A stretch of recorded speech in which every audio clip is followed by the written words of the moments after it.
Okay, Hello, Fred. and Again, we're live. you're alive. We're both alive. That's reason We for were before we celebration. pushed the button as well. What? We were before, yeah. We were before the button was pressed to record, and we are now still alive. That's good. But but Hello. now we're being recorded. So Now we're this being is leaving recorded. a trace. Conversations don't often leave demonstrable traces. Yeah, well, this one's Traces leaving really all kind of traces. In yeah. what kind of spaces? Over what kinds of times and spaces? We don't Mm, know, but mm, can you hold up your hand again? You have a dot on your hand. two of them. Yeah, can you tell me about that? It always intrigues me. It makes Best me, when tattoos I I see ever that, got. I can feel it in my own palm, you know? You can. Yeah, I feel Yeah. it in my palm. Yeah, well, you're in the Christian sphere, you know about stigmata. I know. Yes, of course. I grew up with quite a, shall we say, education and all of that. So maybe that's why I feel it, you know. I used to have these dreams when I was a little kid about hiding with like Jesus when he was trying to get away Oh, because I was right. in He church didn't all try the to get time. away. He submitted. Yeah, I know, but in my dream he was trying to get away because he didn't want to be crucified. Yeah, well, I could understand that. That's what I would Yeah. do, definitely. So I was hiding Um, with him. you may know I've been troubling the way we talk about vision and seeing, Yes, I know. I've been trying to watch some of those. and I think about this an awful lot. And I'm aware of a great deal of lacunae of things that our discourse about the visual manifestation or the manifestation of the light omits. Hmm.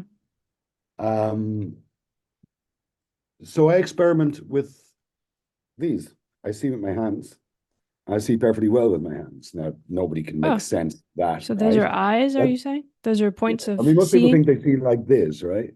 Yeah. Oh, the little brain is back. Hello, Mr. The Brain. brain with little googly eyes on it. Most people think of themselves. And this is not my image of myself. But in India, when people go to a temple, Hmm. they go to not to see the god, but to be seen by the god. Ooh. They are they have an elaborated discourse in which the reciprocity of your encounter with the visual manifestation is clear. Now we like to say I see as if I had something inside me. Hmm. But there's a hell of a lot here that I see, but that is not inside me. I assure you, I just do this, and there's the sky, and there's the Mm. clouds. There's all kinds Mm-hmm.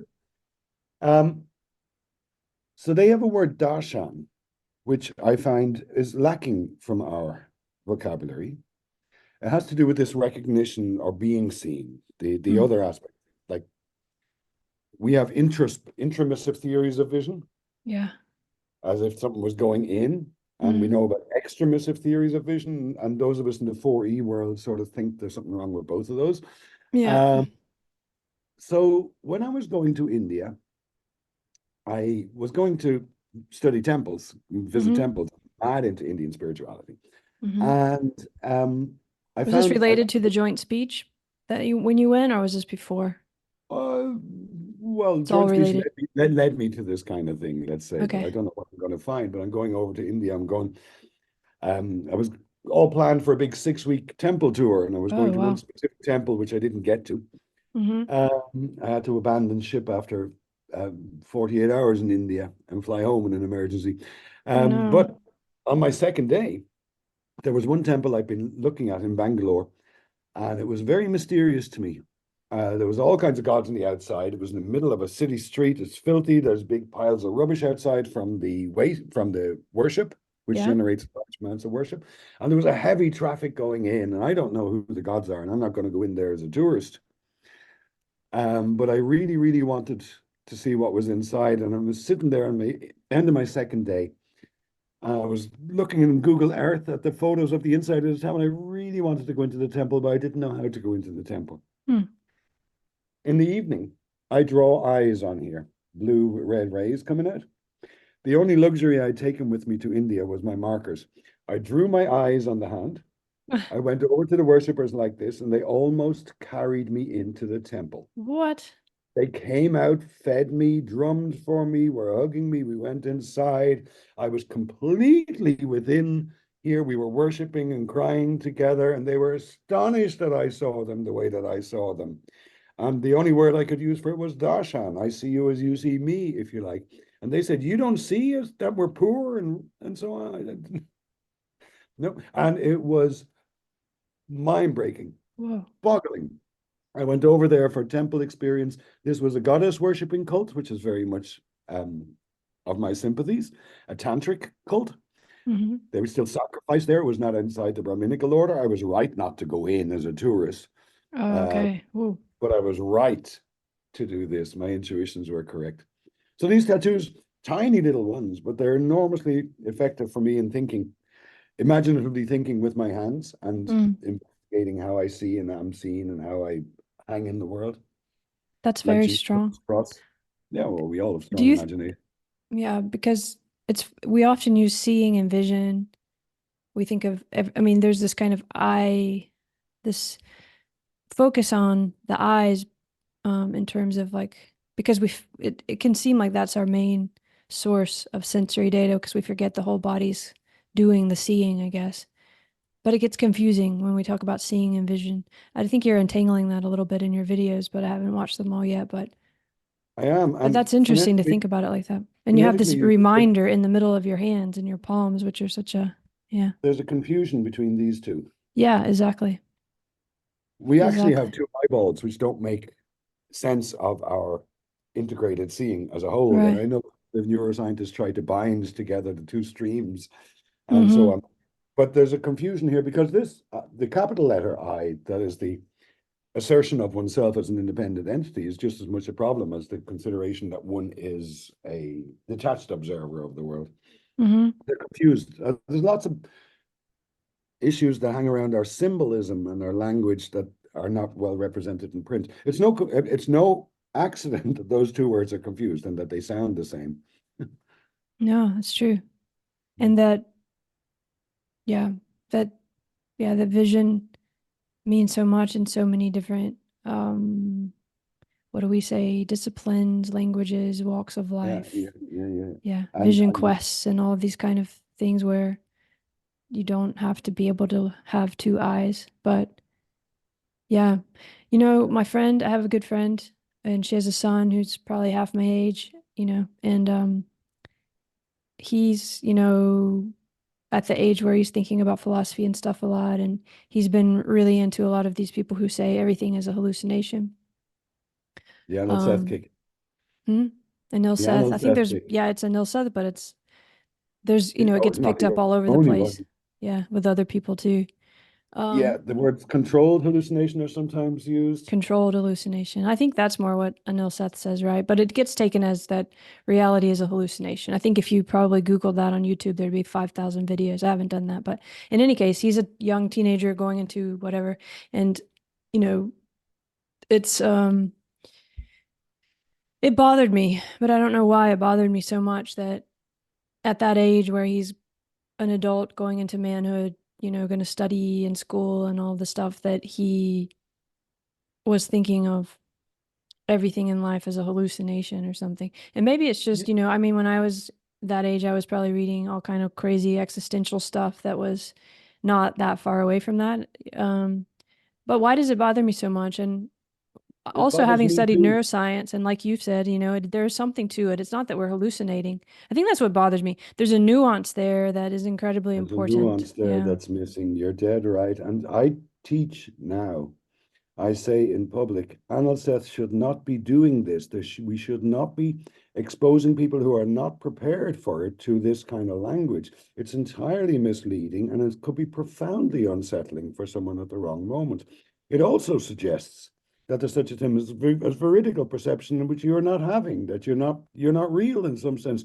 You are perfectly real. Our Yeah. discussion of cups and tables can come afterwards, and dreams and ambitions. There's nothing at all wrong with your reality of your life. Your articulation of it, your engagement with it, your description of it, those good luck. That's what we call poetry and living. But to go around simply saying without any caution, your experience is unreal is a profoundly stupid thing to do. I And I don't think, like. yeah, it does get taken as if there is no reality. You're not real. Nothing. It's easy to go into nothing matters. It's But all you know just what? hallucination anyway. And I don't think Anil Seth means People that, of love. course. But There's if you don't there's a have all the certain. study from neuroscience and you're not, it's. I understand why that gets attention because it's like Matrix, right? I think you even say that in one of your videos about time and space or something about. I understand why that gets our attention because, and there's even something good about thinking of that our own perception and perspective is not completely like not whole. We need others to complete that perception. But it is our body and it is real and there is a real world. And like debating all of these things can become, I don't know, it just seems dangerous at this moment in time. I think it's a very bad message, and I think it's. I sense a certain glibness and superiority in the message, as if the scientists understood the world better than the person that they're talking to. Um, Arnold Seth, interestingly, is a Buddhist. Thomas Metzinger talks the same language. He's also a Buddhist.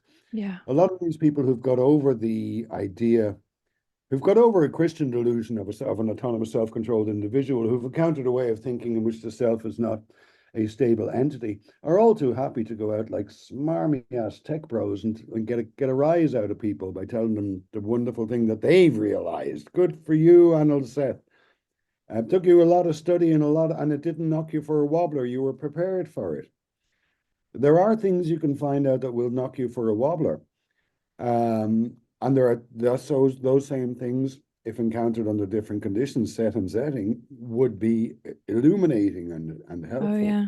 That's a good way to say it. It is enlightening and I do see the connection to Buddhism. I don't know if you've studied like Buddhism, probably you have, but I have definitely done a lot of that sitting and going into meditation and finding the non-self and thinking about that, reading it. Tantra too, there's in all the traditions there is something like this, but you're right. There's a discipline and there's time and there's usually kind of teachers and helpers and it's kind of when you're just confronted with it as if it's science. I mean, as science, that science has found out that everything is a hallucination, which again, I don't think either of them is saying that, but it comes off that way, or that's kind of the soundbite that easily gets attention. Then you're right. It could be incredibly dangerous and destructive in the same way that actually meditation can be for some people, right? If you experience that moment of non-self and you're not kind of prepared for it or in the right moment or with certain drugs that are used these days for the same thing and like, there you need a certain kind of gentle care I had preparation a for it. I had a cognitive science student who was a very experienced meditator and very deep in the Buddhist world, and she did her thesis on the adverse effects of meditation, which are Oh, very, very rarely talked about. yeah. There's quite a And lot of very it. good. I've seen that research. Mhm. It can And be, yeah. there's no one right way to meditate. The whole No. verb meditate is completely misunderstood. Um, but these days, I find myself pushing back against any idea that there's a Western thought and Eastern thought, that the traditions have something and then there's science. Hmm. Science at its worst is another bloody religion. Hmm. Science at its Say that best again. Science at its worst is a religion. Is that what you said? is another religion. Yeah, Hmm. That's a pure strong statement. physicalism. Yeah. At Well, its worst, that's an important point too, but it might not even, it might be more like pseudoscience, right? At its worst. no, pseudoscience. Hang on, that's Okay. part of the vocabulary here. Yeah, well, Uh, help. I what's mean, I pseudoscience? just If that's we hard for me regard to think science of as a science as bunch a of religion. differentiated means of acquiring competence in specific domains, we're never tempted to say science is. We can't talk about science as a Bad truth science is better, deliverer. right? Bad science, not pseudoscience. Yeah, yeah, or misunderstood science. Mm-hmm. Those people who have done the best neuroscience are profoundly humbled, epistemically humbled, Yeah. but their work is turned into a travesty of self-description, narcissistic projection, and the illusion is awakened that these neuroscientists know what's going on. To inquire into things deeply, especially when it comes to the brain, is to be ever more ignorant, and that's good. I don't mean ignorance in a bad sense. No. I agree with you. And I mean, this is about beyond dichotomy. A lot of the things I try to deal with is these things really mean a lot to me. And that's why I push on the words a bit, because I know different people see it in different ways. And Yeah, depending on where you're coming from, what you think of as science and religion, I mean, a lot of people could just get turned off just hearing, but hearing a statement like that. But there's some, there's something about the deeper you go into trying to learn something, the more you realize you don't learn, which, right? dialite beads, Oh, Catholic what's that? rosary beads. What are those? Those look familiar. There's a rosary beads and a crucifix and Shabbat and Okay. waving them over the brain to keep superstition away. We don't Okay. like superstition around here Thank because you. we're So like, you're getting rid of the superstition. That's good. yeah, yeah, I'm Pope, so I can do that. Do you think of yourself as spiritual, religious, like scientific? I mean, do you just not name yourself any kind of adjective like I definitely don't name myself, but yeah. when this kind of talk comes up, I tend to open my eyes wide and say I am wildly religious, entirely psychotic, and very happy that way. Um, I don't label myself as an ism or an ist. I engage in Mm-hmm. practices that make it quite clear that our discourse around experience and consciousness are miserable, and alerts me to the fact that there's so many rumors, mainly from the interaction among the various Dharmic schools, that you can't ignore that we have potential. The potential for human experience is vast. Whether the word human is correct there is a difficult word because all words come from somewhere, and we're in the humanist sphere here. You can't get rid of that word without causing anxiety. But if you define it or class, put category boundaries around it, you'll get in trouble. Um, yeah, I'm an ecstatic, and if you've never swallowed the cosmos whole, you haven't lived, as William Blake would have said. I love William Blake so much. And that also gets to this whole getting past kind of dichotomous thinking or And the hallucination question yeah. is particularly troubling because it suggests there's a correct way to perceive the world. Yeah, it does both at the same time. Cosmos It is suggests much there's a correct bigger. way and suggests you don't actually have There's a correct way, and you access. don't have it. Recognizing that the cosmos, the manifestation, is far bigger than you could ever comprehend, and yet you're in it.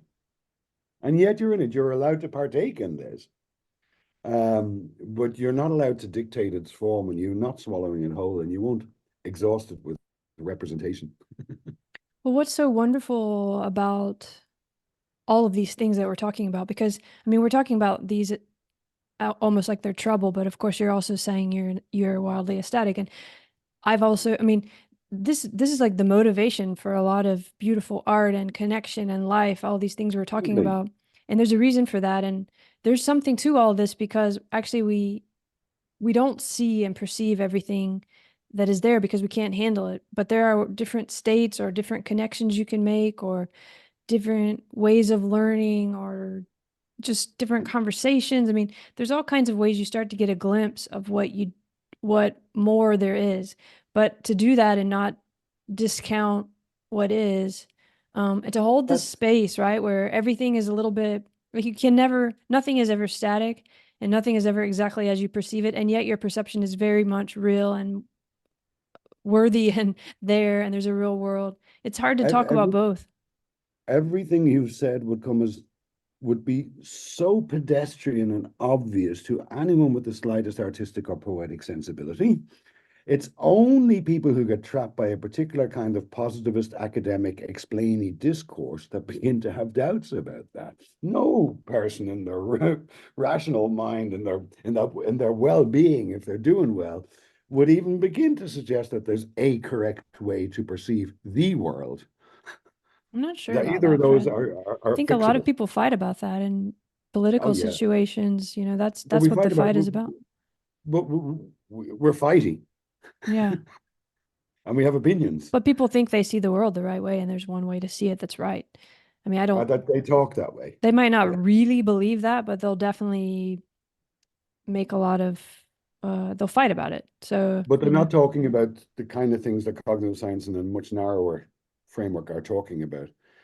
When no, they no, say no. the world or perceive But it's or think, connected. well, unfortunately, yeah, they're connected, and I don't know how to deal with that. Disentangle it all. Yeah.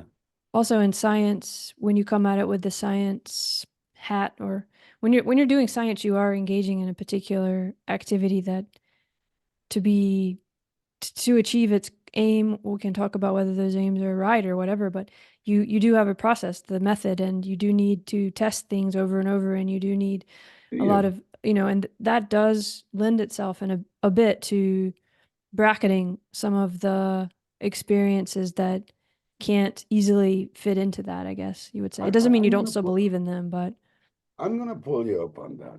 Now I've done a bit of science, and some of the yeah, science I've done you're is a cognitive very scientist. Mhm. I it's self-advertising.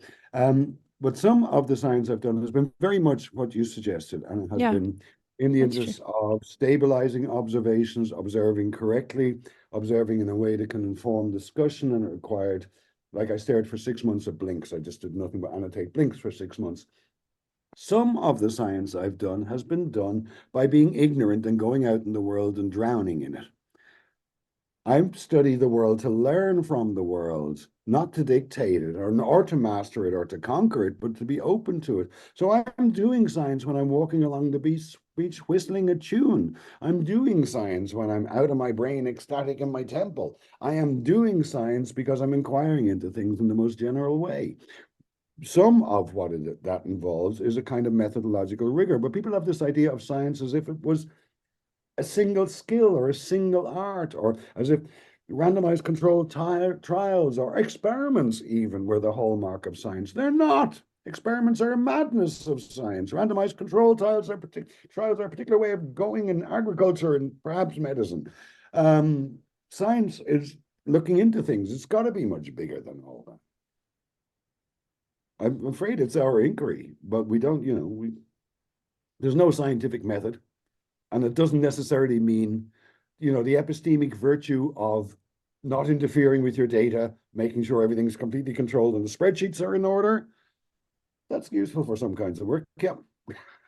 It's not the only virtue. No, but these are different ways. So, do you think of your work as phenomenological kind of science, or qualitative or quantitative? I know you wouldn't want to use any of these labels, but for people who aren't in the aesthetic in the way that you are, and we try to bridge all of these things, like how did you get to this kind of spot? Because what you just described does work when you have, it depends where you've set your parameters and what landscape you're kind of trying to assess, right? But if you're doing something like trying to understand a particular kind of brain disorder, um, via some particular kind of chemical or something like that, that's a different process too. So maybe we could like kind of, maybe you could help me understand how you got to where you got, and if you don't, if you think none of these, like there's no difference between third person, first person, science, phenomenology, I don't know, all these words, qualitative, quantitative, All how do you these see all that? words. I'm very reluctant to cast any autobiographical shadow over this discussion, mainly because my autobiography is irrelevant and I just had a particular set of experiences. And so I don't, um, I'm not in a position to tell anyone else how to address a question. But talking together is a good way of unpacking some things. You spoke of a first person and a third person perspective. Right now, we're in the vocative. We're always in the vocative. All life is lived in the vocative. Both first and third person accounts are optical metaphors that are slightly stretched too far and ignore darshan, this relationality in our being. Um, I don't like I mean, phenomenology has been very important. I learn from Husserl and, I learn from all these guys, Merleau-Ponty and loads more besides. I don't like reading them though. And one reason I've backed out a little bit, and this is nobody else's problem but mine, is I have reached the limits when it comes to describing experience, as if experience and consciousness or living in the now could be equated. Have you met The Blind Spot, the book The Blind Spot? Can you say more? Isn't there a couple of books called The Blind Spot? This Oh no. you No, I haven't. Evan I Thompson. haven't. Yeah, that's the one I was thinking of though. Yeah, Evan Thompson with two physicists. What that's they wonderful. do is they correctly position theoretical physics with its claim as the queen of some kind of sciences and with a particular kind of grasp on reality. And they point to what they call the blind spot, which is the nature, which is experience, which is the grounding for all investigation, including that of physicists. Now, that's a very good way to approach this question. It doesn't assume that you can simply leave, it doesn't disrespect physics, but it says, if you like, physics provides us with one view of non-negotiable conditions of being, and that leaves everything still to play for because it hasn't touched experience. The physicalism can become a religion. So I love this book. I'm reacting to it in my videos as well. I think it's a really good way to do it, because what it does is, the sciences are balkanized. They split, fractured, and developed all these separate disciplines, became involved with technology, stupidly became involved with technology, so that now you can call yourself a science if all you're doing is engineering, frankly. If you're just making doodads or making bombs, you're still a scientist. Science fractured like this. So it's not any kind of an arena of truth, but by getting each of those domains has competence in the domain under certain assumptions that certain terms are just taken for granted and that certain methods are treated as valid. So each domain is sociologically constructed, historically constructed, and limited. By eliminating all of those and leaving just theoretical physics and embodied cognitive science, we have a wonderful confrontation, which I think we can all explore. I think Evan Thompson has done us a solid. He's come out with another banger of a book, but I don't know if anyone's going to listen to it.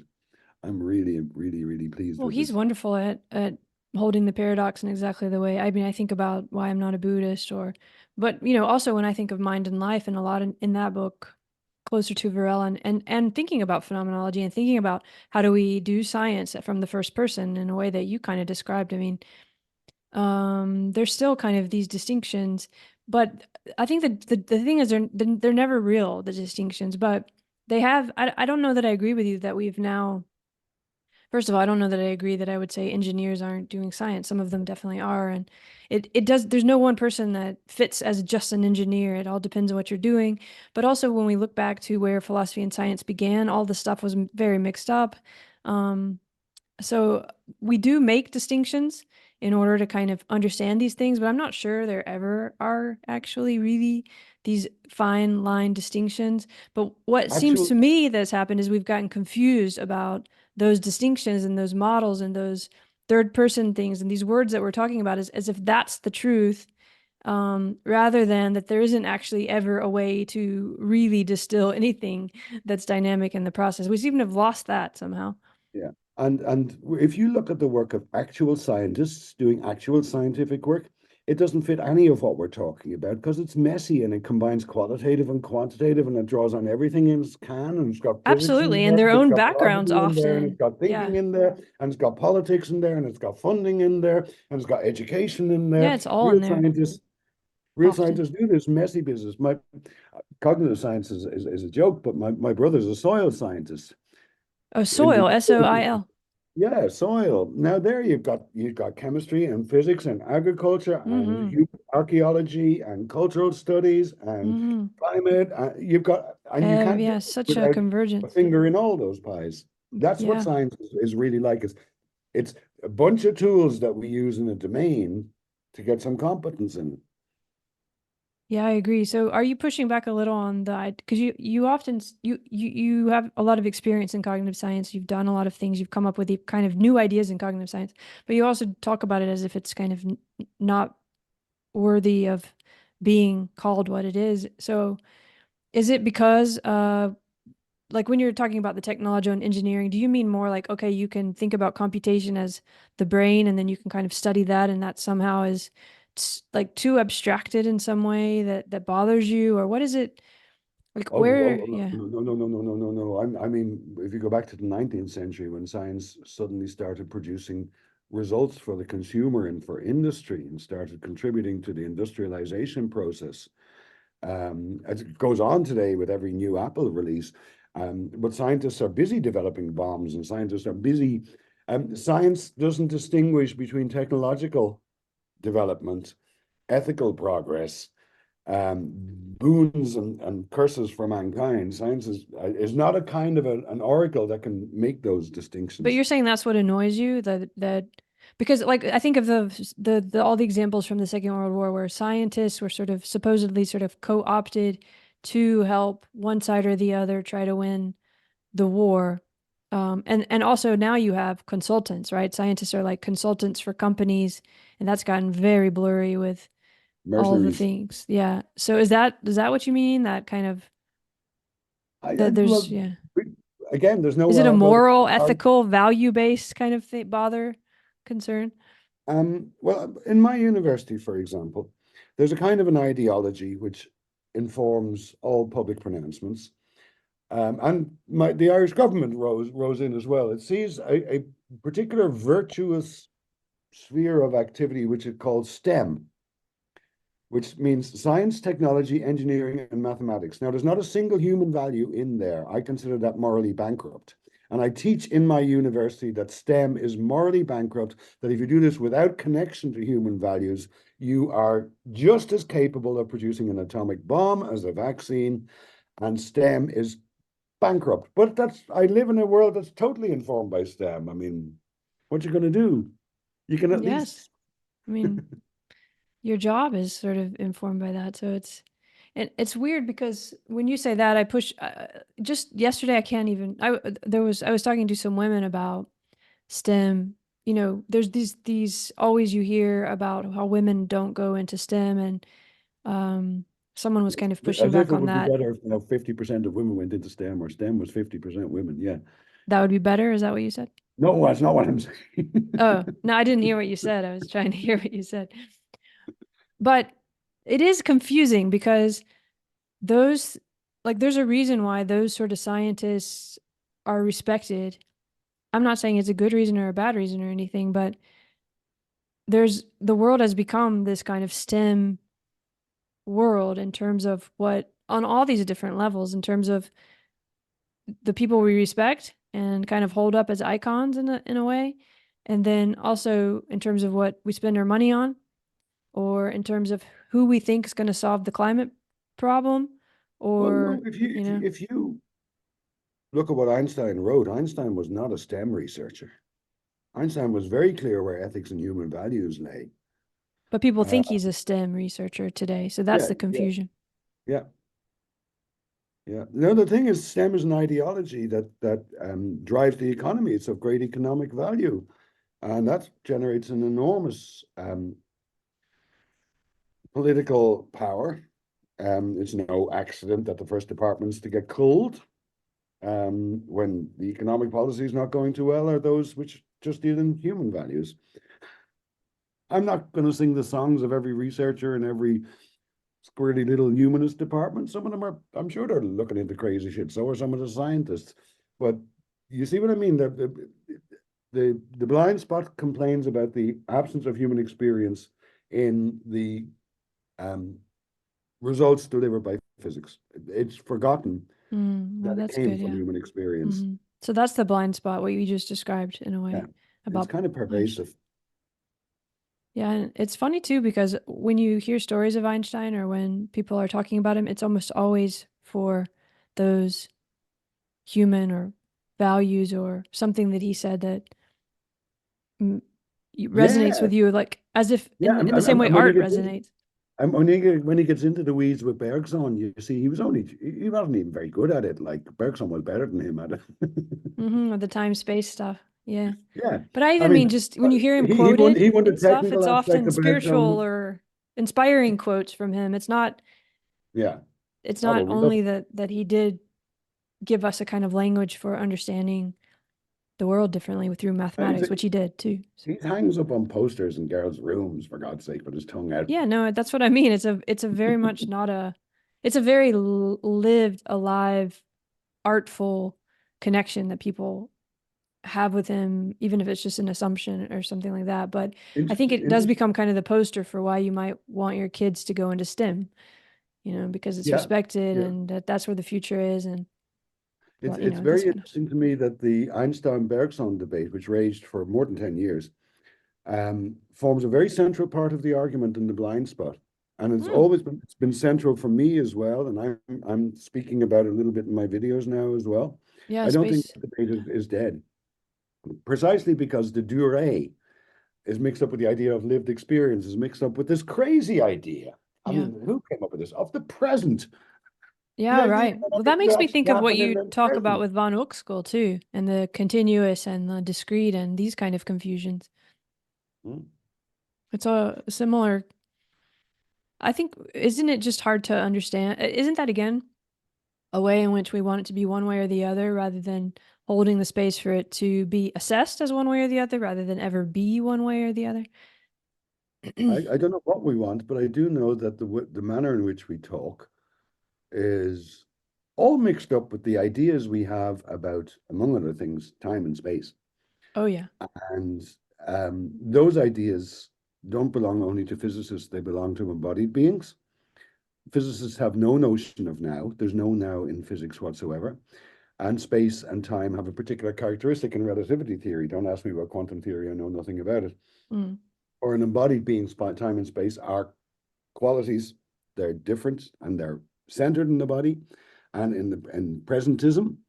And there's no way we can, there's no easy way to solve this, but it is possible to recognize how um, two hasty assumptions that we know what the temporalities and spatialities are that we're talking about. If we're not aware of the difficulties in talking about time and space that concern us, then we tend just to flatten the world into a representation again, because in a representation of the world, you don't have these problems. That's a snapshot or a picture or Mm. a diagram. Yeah.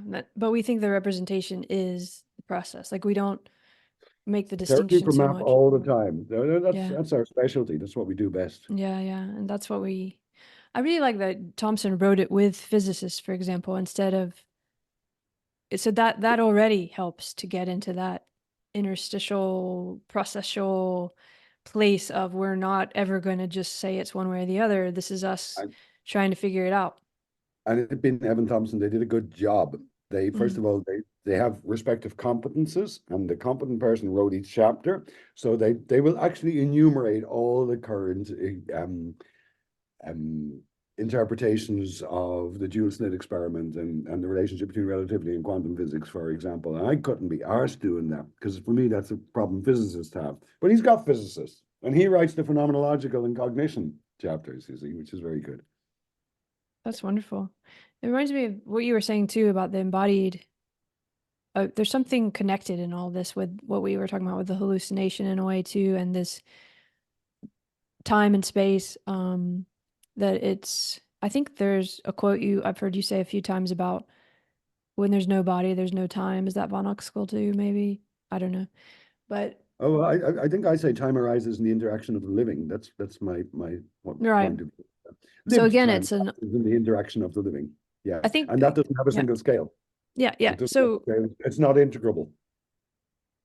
in my when I was writing my master about the hippocampus and space and time in that way, I did really deep dives into all the things with Einstein and Bergson, for example, but also, like all the there's a lot of debates about space and time over the years. And it began to seem to me, and I can't remember the man's name right now, which I need to look back, but there was one scholar who had kind of suggested this, and then I sort of went with it, but that those are all confusions in the same way that what you were talking about with representation, that the livedness of the process of space and time wouldn't even be necessarily need to be called space and time, but if you're gonna need that third space, that system three, I might call it, that representational space, which is very important because it's how we share things, connect, communicate, and so on, then you have to assess it from a certain point of view that needs to be called something like space or something like time. But it's so hard to think about that and not, okay, it must be absolute, or it must be relative, or it must be discrete, or it must be continuous, you know. Recall Depending the on what way you're trying to figure out, it might be better to think of it in all those ways. recall the way that the fabric of world history was altered when you pushed the record button. Yeah. There's now a trace of this conversation, which otherwise was ephemeral. It's pretty much the same conversation and it's still having effects, but some of them are part of that four of the representational. They're capturable. That doesn't mean Yeah, and that the that's an important conversation is represent. I captured, would say but it's not, if wasn't it leaves a ephemeral though. trace. It just would have been less. It would have been between you and I because we're already using representations to talk. Hmm. So we would have both had traces of this in our own life, and it would change. But now it's kind of putting it out there in a different way. But yes, I see your point. It's right. Now it's represented in a third system space that is Well, different, and that actually, changes space and time in I, a weird way. it doesn't actually. You just click the button and there's a recording, which maybe you'll look at it, maybe someone will look at it, maybe they won't look at it. The world carries on in its orbit and nothing giant happens when you click that button. But the way that we talk about this conversation is some part of it are um, in some sense represented or, inscribed, and those inscriptions can be read. I think I'm coming around to the idea that we leave traces, we inscribe in a very general sense, possibly even in the sense in which genes and proteins and so on are talked about, and that the immanence of the past in the present um, is has to be a function of those traces of all kinds. And I don't mean just physical traces. Well, I think of them as ways. They're ways we make, You and they're think of not them as only ways. ways that are ours that we take. Bergson and these guys made a wonderful point that the topic of memory belongs to the durée and not to the representations. And that for me is wonderful because I've never known how to come at the topic of memory, because memory is caught up in your own idea of who you are, what your autobiography is, what kind of film reel you think you have going in your head, and God knows what. A totally insufficient way of describing the manner in which the past is imminent in the present. So consigning it to the durée means now if someone asks me about memory, I'll just say, well, what's your philosophy of time? What are we talking about? Yeah. I mean, you can't take the weird thing with memory. I mean, I've written about this a lot and studied it a lot too, is that it's even just like there's all kinds of memory that is studied, and there's all those words are inadequate at the same time, and but it's not dissimilar from the way we try to understand, the way we try to communicate in a representational space about something like space and time. Memory, it's just that we've tagged the representations to it usually, so that either there's some in our human way, there's memory that isn't tagged to representations, but we've tagged it to images, we've tagged it to words. So it feels to us like this very different experience when we're thinking of something like episodic memory for humans, that it feels special, but the process itself is not that much different from all the other development that the body goes through. It's just that because we have this incredibly pronounced representational space, and by that I mean the shared space of something like language and something like visuals in all the many different ways that that comes, then we are also constantly kind of taking that back in, and it becomes part of our own patterning. So when we turn our attention to our own patterns, it feels very special because we feel like we're doing something like what we do at night when we dream, and we are, but it's not much different from what we do to be able to walk across the street and remember how to get to the refrigerator and move our bodies in certain ways and stuff like that. It's just now we have these tags of images and words to it, and yeah, that's Yeah, not the well, memory, that's not the time, that's not the space, but that's how we communicate about it. in our language, we're forced to construct simpler pictures because only fairly simple pictures can be communicated. You're familiar, I presume, with the Extended Mind paper, Chalmers and Sure, Clark, of course. and you remember Otto and Anna. And the way it was a very good example to use because the extended mind thesis was suggesting to people that your mind can leak out of the head. in my experience, it's terribly troubling for people with a psychological training, and not so for those who don't, because I'm not so sure about the mind thing anyway. Mm-hmm. And you remember Otto and Anna and the way the memory worked, and With the whether the note notebook and all was this. the Yeah. memory. Well, as it happened, yesterday I was going to the Museum of Modern Art Oh, myself. in New And York? no, not in New York, in Oh, Dublin. okay. So it wasn't I on was like, 4th wow, Street. that was a quick trip. And I was driving up the motorway on my way there, and I realized, oh, this is Otto and Anna. I wonder how I know where to get to the Museum of Modern Art. And I realized I didn't have a goddamn clue. I was confident that I could get there, but I couldn't actually remember the way. I just knew I'd get there. But it was troubling me all the way up. So on my way, I stopped off at my brother's. I was going to meet my brother there. I thought he wouldn't have left, so I went in because he would know the way. And he had already gone up to the museum, so I met his wife, who gave me directions that just made my head spin. And so all I did was get back in the car and carry on confidently, and I got there no trouble, as I knew I would. And it turns out that it's much like I'm Anna in this story, but it's not that much too simple a story about Anna there. Exactly. That's a bit what I was trying to say. There's these nestedness, like you have a whole lot of memory before you ever have language or image tagged to it. And you don't, most of the body's memory doesn't, I think of it as ecological memory, or, there's all kind of, and I don't mean that in the way most people say ecological, but I mean, memory is not, most of it is not tagged to language or image in this kind of Otto sense, where Otto, I mean, he was writing in his notebook kind of how to get places, or people can think of it as signs that show you kind of, I mean, I'm thinking of the Museum of Modern Art where you need to go to 53rd Street in New York or whatever. Like that's a kind of memory that's at a particular nested scale of this representational way that, or when you write it in your notebook. And the point of that paper that's most important is that if you don't have that certain, you're actually debilitating what we think of as mind or mental stuff for certain people. And so it's very important that there's kind of access to that. There's a whole lot of other stuff in that paper, but for me, that feels Yeah, important. I mean, But, but your body has that without, you're your a Hegel, body remembers. We all know you're that. you're a Hegel scholar. You know that there's no one way to talk of memory or immanence or past or Or history, anything. Yeah. and we can do so we have to, in order to talk sense at all, we have to constrain this discourse somehow. So, um, memory, I'm particularly uncomfortable with memory precisely because it's so caught up in these questions of time and immanence. Um, and so I can't discuss memory in the abstract. I can, episodic memory, yeah, that's useful. Yes, yes. In cognitive science, we're always tasked with these two things. On the one hand, people are drawn to cognitive science because they want to know about themselves and how they work and what it is to be alive and what's experience. But the discussion inevitably comes down to, how do we do this? How do we achieve the daily goals? How do we meet our plans? How do we not fall down? Are we in cognitive decline or ascent? Are we cognitively failing or succeeding? And so cognitive science becomes behavioral science. And there's every reason for behavioral science, as long as you don't confuse it with the spiritual end of things. That is the existential end of things, the being alive bit.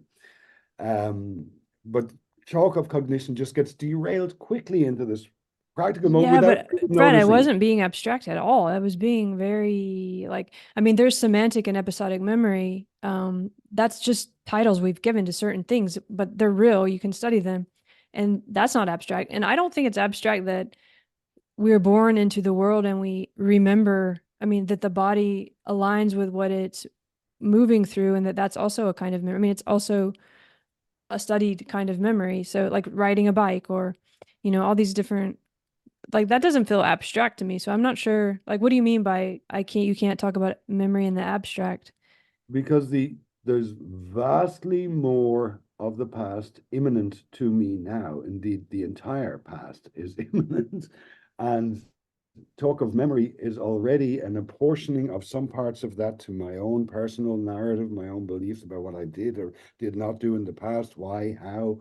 Mm. Um, it's it just gets captured by the psychological autobiography. That's all. But we share patterns, and we each have our own psychological biography, or not only psychological, our own development in all these I'm different ways, trying very conceptual, hard to lose psychology, mine. I don't know. geographic. I don't know. I don't have a psychological. I'm trying very hard to treats psychology as soul science, as nothing other than an interpretive modality and not as any kind of science.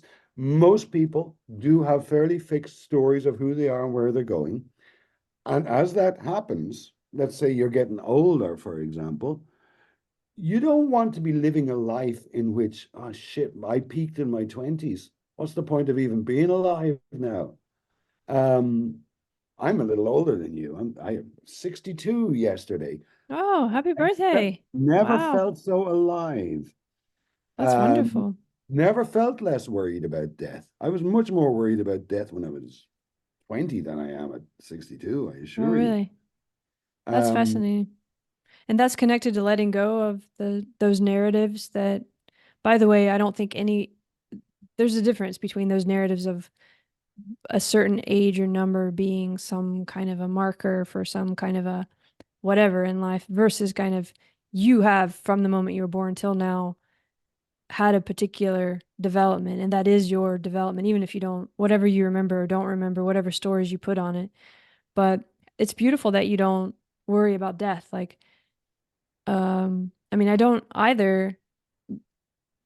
But I did too. I remember when I turned 25, I felt like my life was, I had just, like, I couldn't believe I was 25. Like, I just wasted my life or something.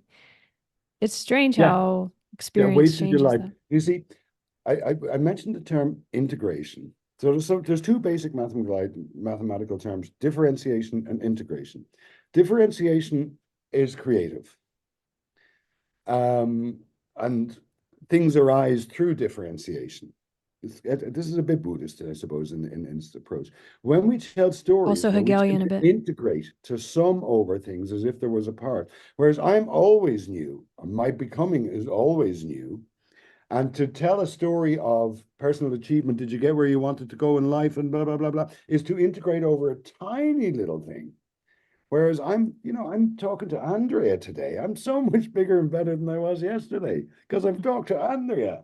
It's not knitted into a big personal discussion, autobiography, except you get a footnote on page 47 in June, but it's perfectly true. The use of personal pronouns is tricky.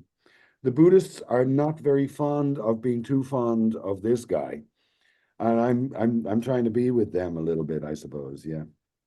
Yeah, it is. It's again that we need to use language in these representations to meet, but we don't. I mean, if we were together, we could just sit in the room and communicate. But especially through a medium like this, it helps us to communicate, but to use that in a beautiful way and almost like a song or a dance to let it, you know, kind Mm. of change the space or help us change the space together is beautiful. But to confuse that with the actual process of the body and so on, it's kind of at the root of a lot of that fear probably that I felt when I was 25 or that you felt because Mm. you know something in you knows that you're not confined to that, and yet you also feel like you need to live up to it or understand it or own it or I don't know. It's that linearity too that and that either or stuff that bothers me so much. You That's see, physics gives us a it's in straight a us. straight line of time, which is a an idealization, a construct. Mm-hmm. Lived time is not of that nature. I mean, Mm-hmm. physicists have to work so bloody hard to even find out what direction time goes in, and all they could come up with is things fall apart.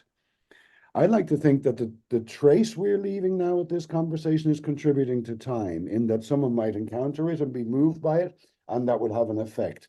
Now, we didn't, the pre-record bit was ephemeral in the fact that, in the way that you and I may be changed by it, but it's not going to change anyone else. But by making the recording, we're inscribing or leaving a trace that could potentially affect someone. And that doesn't work with a linear notion of time, you know. No, it doesn't. And I agree with you also, however, I think even if we hadn't recorded it, I'm glad we do record these. We just come on and talk and that's wonderful. But you might say something, and I'm sure it's happened that you say something to me that shifts a little bit the way I am and the way I communicate. And I go to the grocery store and somehow that's kind of, changed something that I say that then someone else picks up on and it changes them. So I don't think we ever get out of that, but it's just that it's beautiful that we can have moments where we give it to time and space and people, because they'll all be coming from different places. The now for them and how whatever they hear from this will be based on all their development. So it's just like a release or a surrender, and it's also kind of a without not still being responsible for what we say, you know. Do you think of teaching like that? Um, Because you're my a teaching, teacher. yeah, I'm a teacher a lot But of I years. just want to say for people who haven't seen your videos, like you're really good at explaining things. So if you want to know something like what is ecological psychology, or if you want to think about cognitive science ideas, then have a look at Fred's videos because he's good Well, at thank you, but explaining. I can also confuse people very easily, precisely because I consider the questions from such a rather So many angles. so many angles. Yes, without answers. And I favor epistemic humility over explanation. Um, my teaching has changed. I improvise now. I talk, and I have at least two whole modules that are just let's talk about some stuff. And I'll say, you read this and you read that, or look up that, or something like that. Do your Googling or whatever. But we're just going to talk about it in class. And for me, that's been liberating. I think the pandemic helped me recognize that as well. Hmm. That How this so? Because you had a different Well, format? because the personal interaction was gone, Mm, and I realized we didn't know the first thing about what we were talking about when we started talking about the intimate chat in the classroom as face to face, which it most definitely isn't, and mm, we failed to notice that the Zoom chat is face to face. mm. To my horror, above your head, there's a little face there that people would apportion to me. I assure you, I have no knowledge of that face, as you have no knowledge of your face now, unless you look in the little window above you, above me. On your screen, you mean, Yeah. yeah. Yeah, but it goes back to what we were talking about at the beginning about how there is a responsibility because you're introducing people to new ideas, and that process comes with a kind of pace and responsibility that can be dangerous if it's done the wrong way, as we were talking about at Yeah, the it can beginning. be So, difficult. I had one student in the last semester who was taking my Introduction to Cognitive Science course for undergraduates. So it's an elective, and students from all over the university can take it. And she was loving it. But she was also taking a course in cognitive neuroscience and a course in mindfulness training as well. oh man, And nothing she met across those three courses lined up. I'm that there must have teaching been her about confusing. Yeah. the metaphoric role of the computer in the historical development, and in the neuroscience class, they're saying your brain's a computer. That's Mm, what we know. I'm there trying to speak carefully and in a modulated fashion about what we can learn from traditions that we are ignorant of, that are quite culturally remote. And she's over there in this full-on capitalist mindfulness thing, which is just training you to shut up and be a good employee, using Buddhism as an excuse. Um, the tensions of being a student in the present world is not just if you come to my class, but they become very obvious if you come to my class. I think it can be so overwhelming. I do remember feeling like that too when I was in my early student years, but that there's so much information and you do start to feel like you need to kind of latch on to some I don't know, some kind of grounding. Or I think it's what we look to what we might call spirituality or religion, or even sometimes different philosophies or literature, art, like for that kind of release from needing everything to fit in a particular way while at the same time being part of some kind of community that we feel like we can trust. Because I think it's so confusing. It's confusing for me, to be honest, to figure out, because a lot of times in these different realms that you just described, I'm in them too, and I know you are too, right? When you're doing mindfulness, or you're talking to computer scientists, or you're dealing with technology, or you're studying philosophy, everyone's got a different language and they're coming at it a different way, and you can figure out your way in to where you're talking about the same thing, maybe using different words than you would in another one. But it can also just get kind of overwhelming to where it can seem like there is nothing that you're really talking about or something. Do you know what I mean? Yeah, yeah. Do you, I've got very picky about talking and writing. My preferred mode of publication now is me talking to a camera uninterrupted. I Just think me you're ahead of talking. your time in that way. I think it's going to become more. I've heard people now do papers like that, like spoken papers, because it's somehow, Yeah.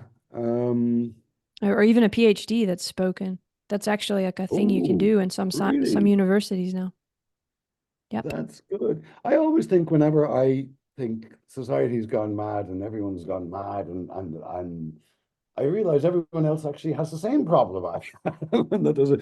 Yeah, that's the Usually, funny thing. We're all, if I'm uneasy about something, lots of people are uneasy about that something, but they don't necessarily know what to do with that unease. well, I think you're opening spaces for people to understand that it's okay to feel it and you don't need to have the answers.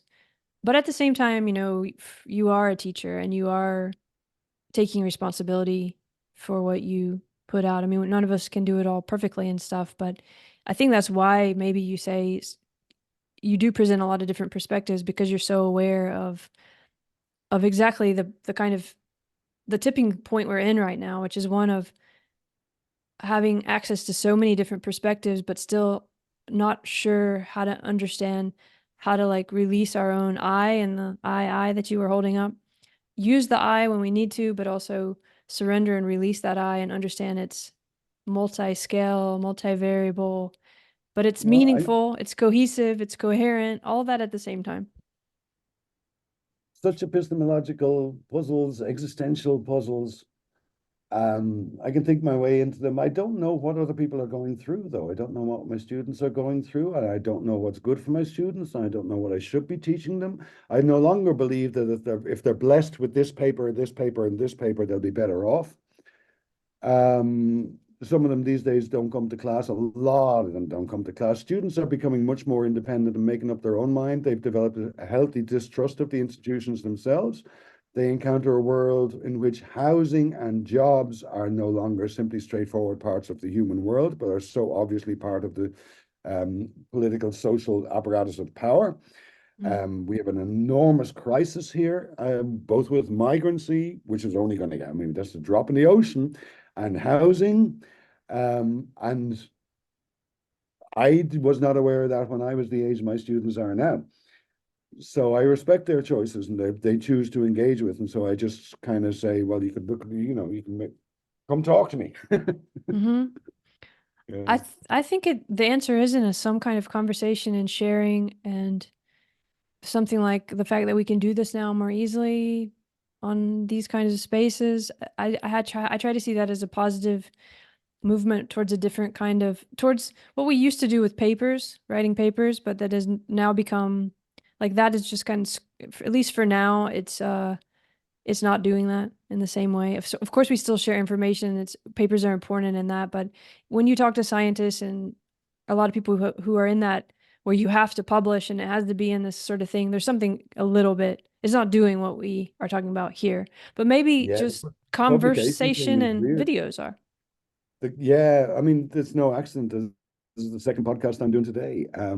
Papers, I lost faith in scientific publication over the space of a couple of years, and I moved from one journal which was very central, as Journal of Phonetics, normal journal, good linguistics journal, to an outsider journal, but still an Elsevier journal, Language Sciences, which took wild ideas, but it was still in the publishing. And after 3 years there, I had to say, I'm sorry, I can't do this anymore. I don't That's not a good way of doing things.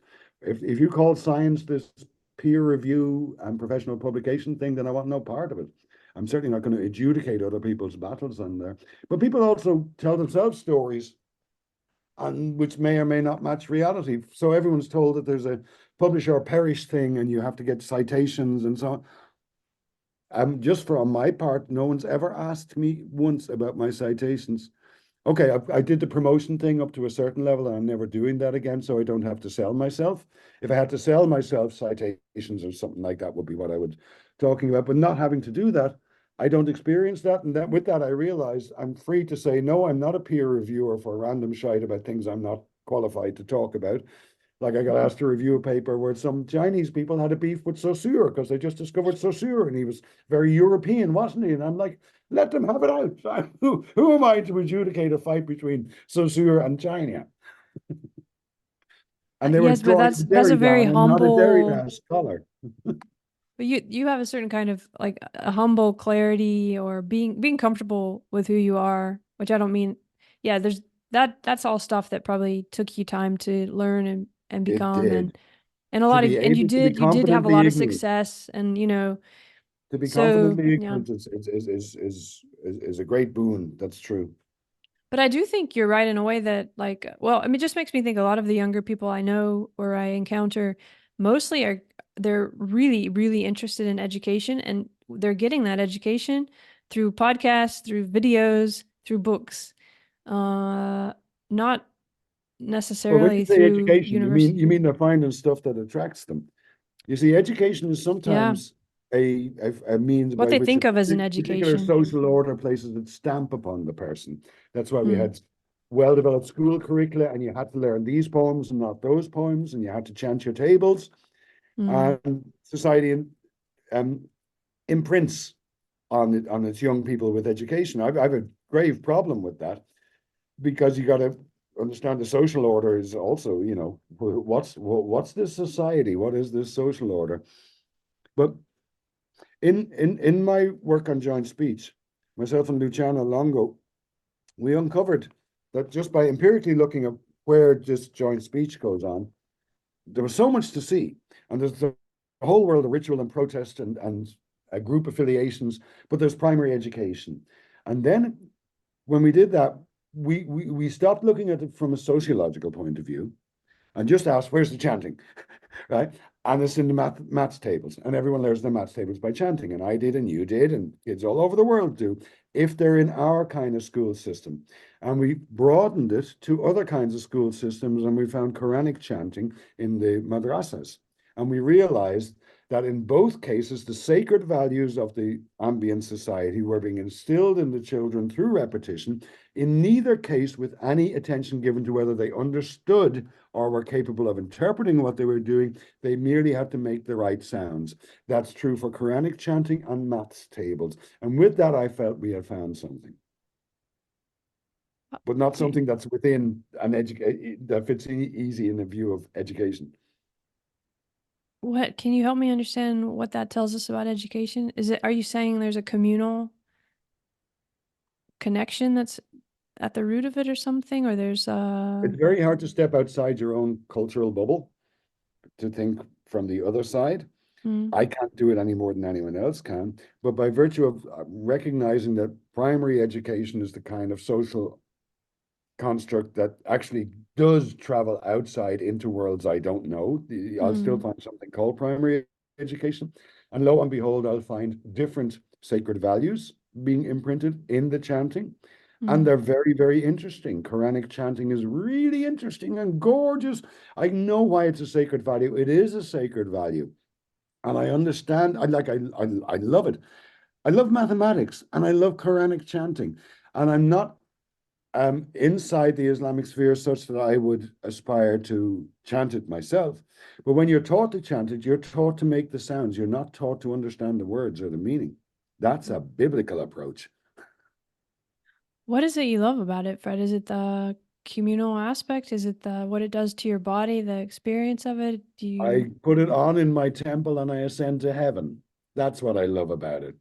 what does that mean? I Does know it change God your through it. physical state? Because numbers too. You also said you love numbers, so I'm trying to connect. Is it the patterning that then becomes sort of trend leads to a different state of whatever, being, If you are knowledge? capable of being moved by, you must have gone to some sublime choral music in your time. The elevation that you get in the sublimest of Gregorian chant or Hildegard from Bingen or one of these wonderful choral chants is the closest thing I could suggest to being swept up by the speech, by Quranic recitation. Um, it's a matter of letting yourself surrender. Surrender is essential in Islam. It's a central term, and there's no getting to heaven without surrender. It's a very important term. But these are not insights that you can share. Mm. But that's the way joint speech works. It shows you things that are outside your cultural bubble. It allows you to see that, well, that mathematics is a sacred value around here, for example. I've often wondered why everyone insists, everyone hates maths. We insist that they learn maths. Everyone says I'm no good at maths. Everyone's scared at maths. And then they go out and they just do calculation. Nobody knows any fucking mathematics. I've only discovered mathematics in the last couple of years. And it's great, let me tell you. Oh my God, it's nothing like what I learned in school. Nothing like it at all.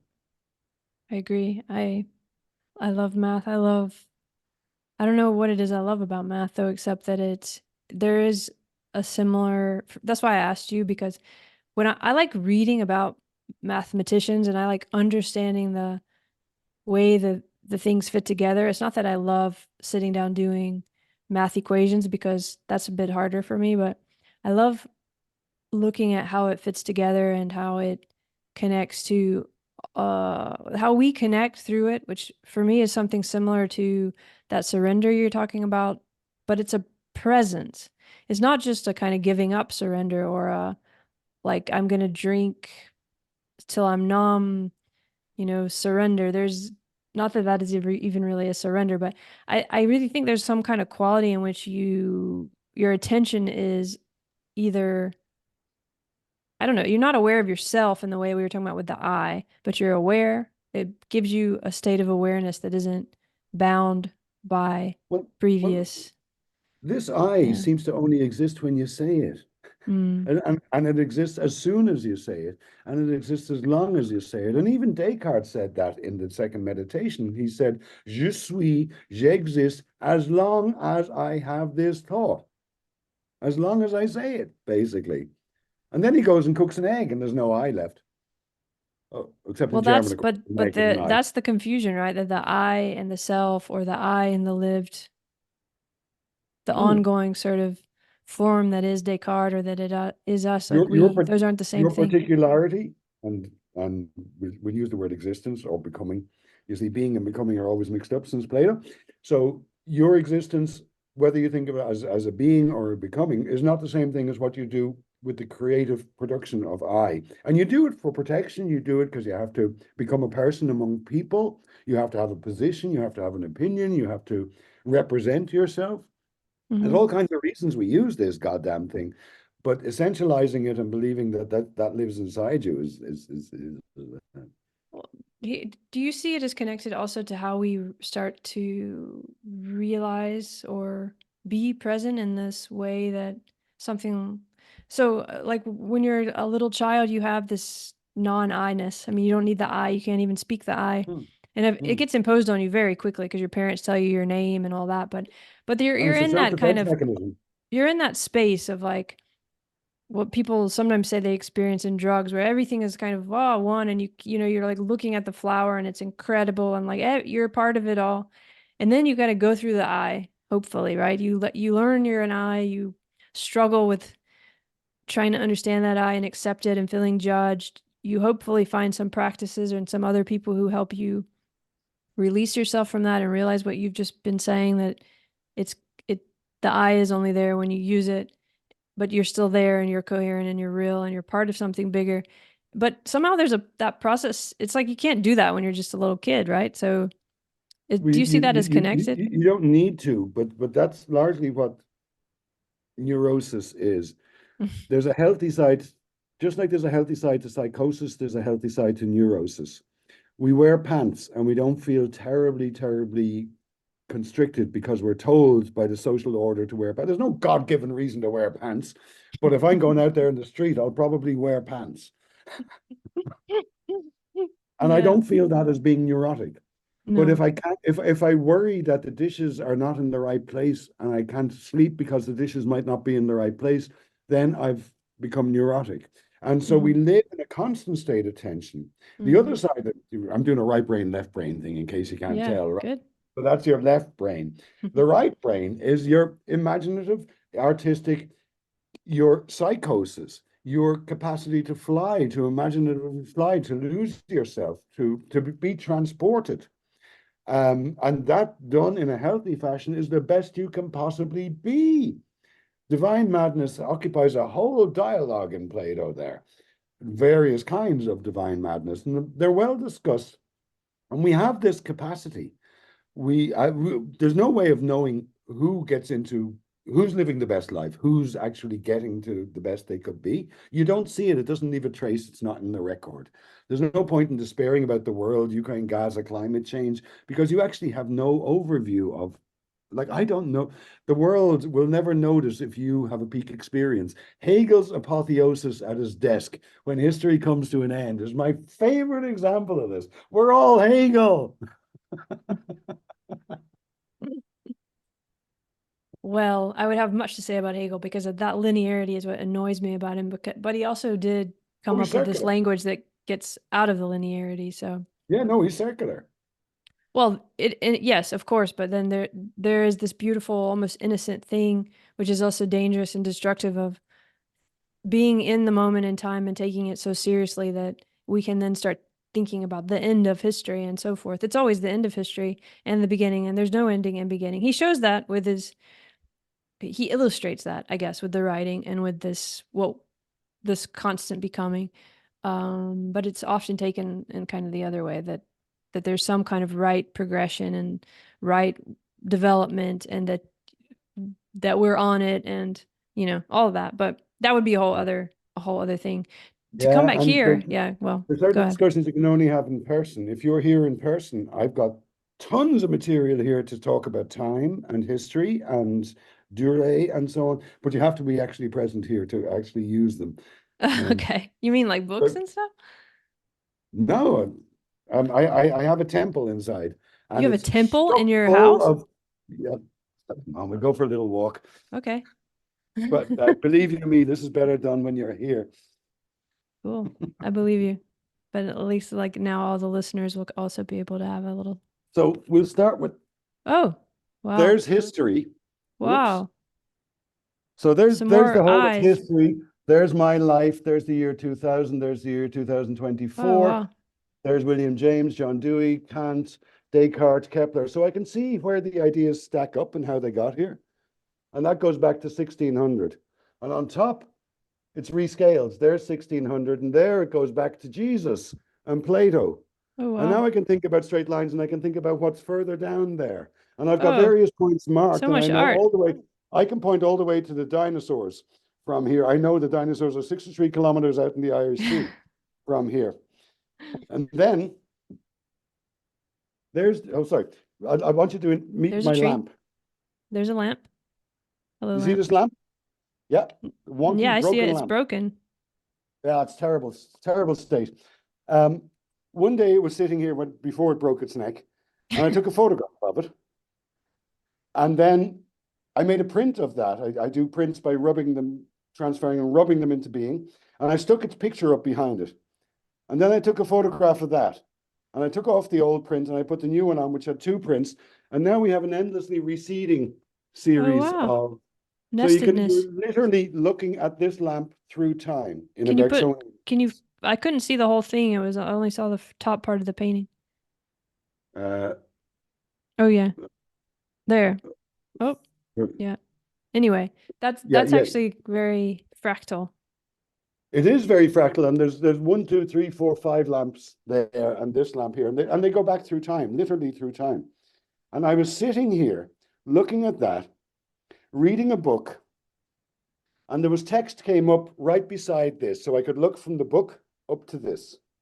Hmm. The book I was reading was by a Frenchman called Henri Bergson. Oh, well, of course. And what it said, what the text said, as I was looking at this, as reality creates itself unforeseeable and new, its image reflects behind it into the indefinite past. Now that seems kind of Whoa, relevant. it does. So yeah, I have a lot more here. There's a big So ass much art. temple. Yeah. You see, and this is Wow, all. that's cool. So much art. These are all thinking tools. So we'll come out of here because you have to come over for a visit sometime Yeah, and I will. talk about Hegel. Okay. I have Hegel in there Have as you well. ever had an art show, Fred? Yeah, a few. I thought so. I'm now remembering the But art. But well, there was something I that was think a like beautiful this. journey. You're back. That's how I think. It's funny I would if I were you, I'd have a bunch of those paintings behind me. That's so well, that's not true. I don't show off my stuff either, but those are pretty cool. So, I mean They on your they videos. they all need explanation, not explanation, but That's they true. need to. they're vehicles Yeah. for co-thinking. Well, I mean, I already kept you a half an hour more than we said, and so I know Oh, let's get I off don't have the any time limit on this. I know you're fine, time but and you make me space. tired. Yeah. But this shamanic tantric ecstasy, I think we've said ecstasy a few times and ecstatic, and Mhm. when I was in my teens, I was really interested in that, probably more coming from like Rumi, and but I definitely got into the Sufi idea of this, and then so on and so forth, and even more like the Buddhist tantra and this ecstatic state. I don't know. Um, it strikes me a little bit that it can also be dangerous in the same way that it can be dangerous to hear that everything's a hallucination if you don't have Oh, uh absolutely. yeah. And terrible things happen. But you've heard of it. We have heard now from the results of other traditions, and there's wonderful scholarship going on, tantric scholarship. There's a guy called Alexis Sanderson who's doing a most amazing work recreating the theories of consciousness from 1,000 years ago in Kashmir.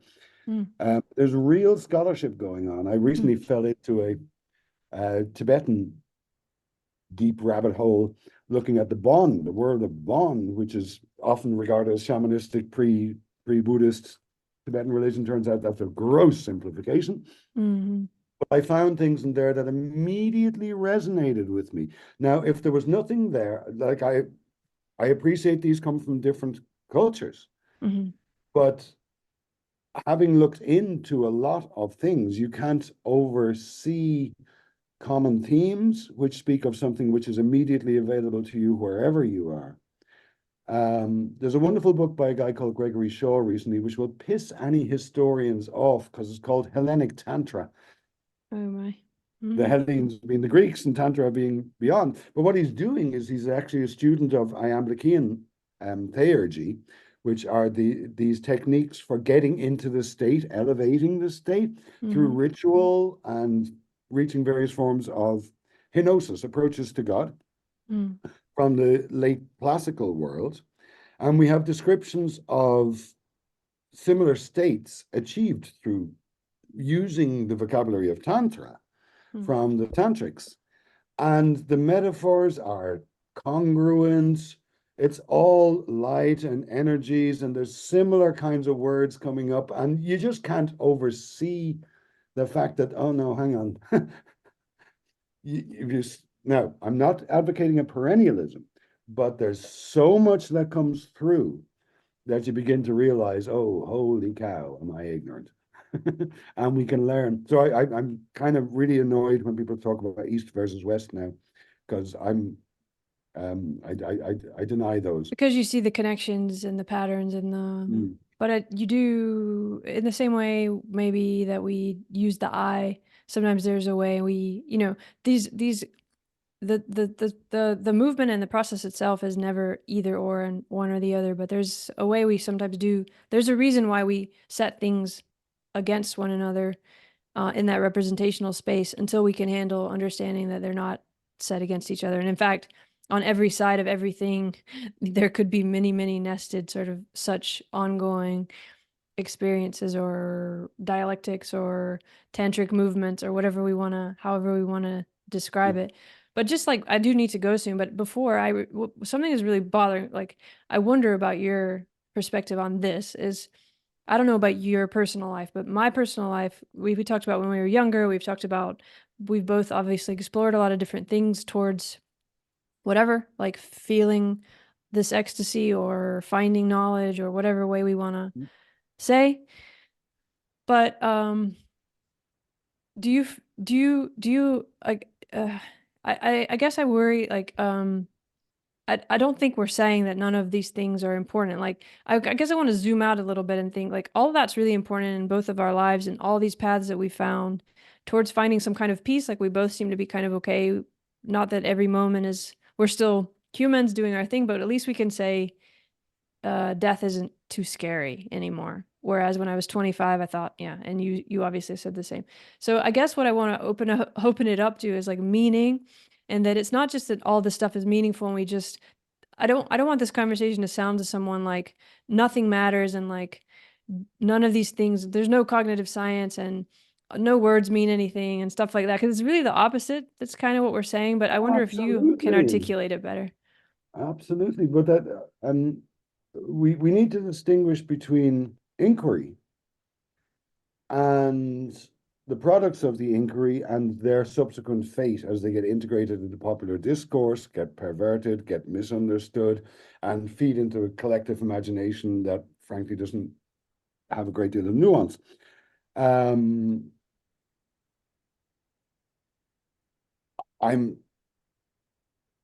in heaven, and I only got there by doing cognitive science. But that doesn't mean if you do cognitive science, you're going to go to heaven.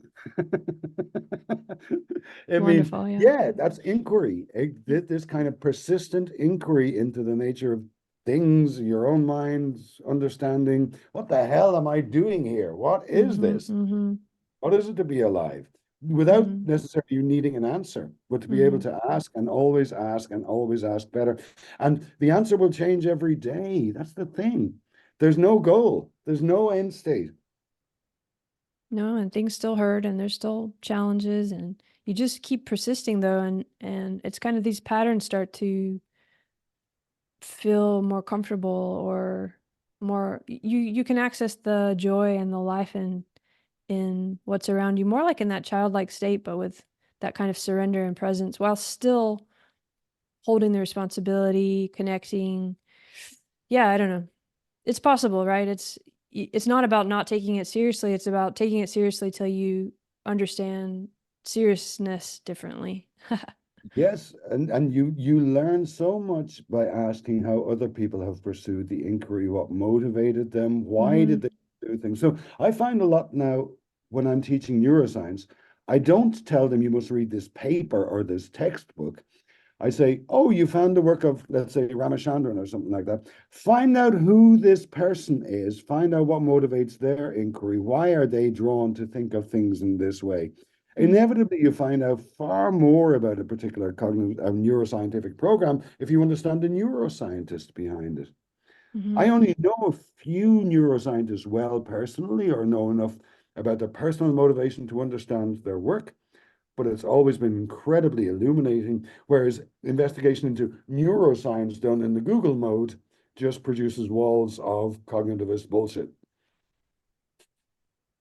Yeah, and that also helps us to understand that the way, like the problems, the challenges, the work we're doing as scientists, as philosophers, whoever we might become, is very important. But we keep in mind also that we're coming at it with a particular development and from a particular place and in a particular way, and others are coming at it in different ways, and that's beautiful. That's a portal.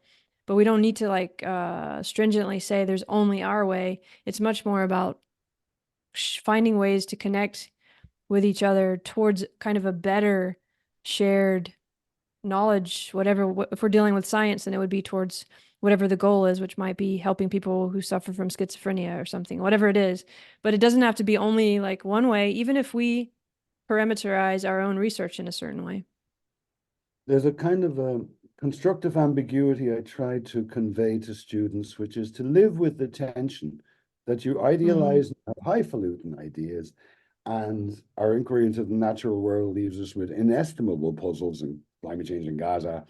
And you're going to live in this zone, indeterminate zone, your whole life. Get comfortable in it. Learn to seek in the indeterminate zone.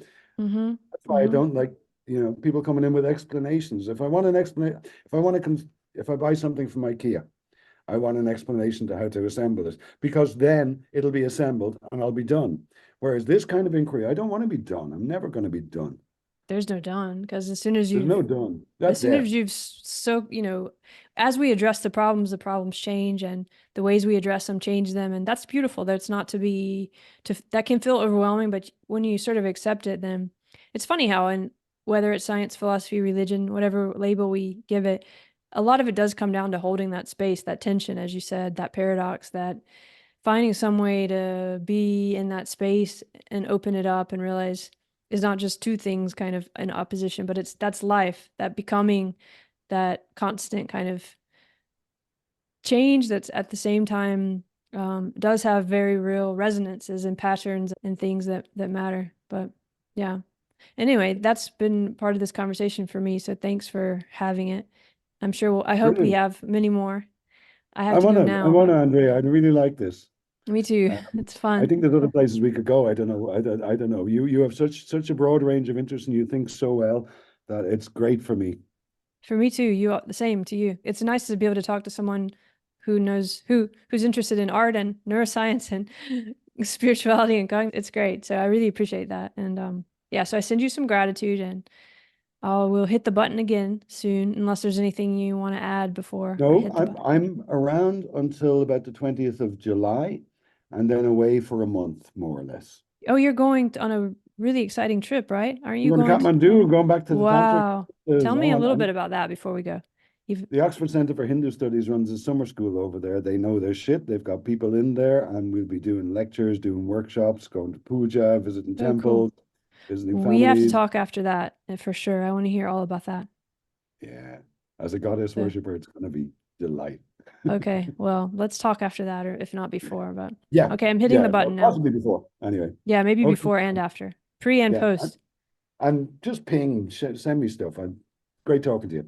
Okay, good talking to you too.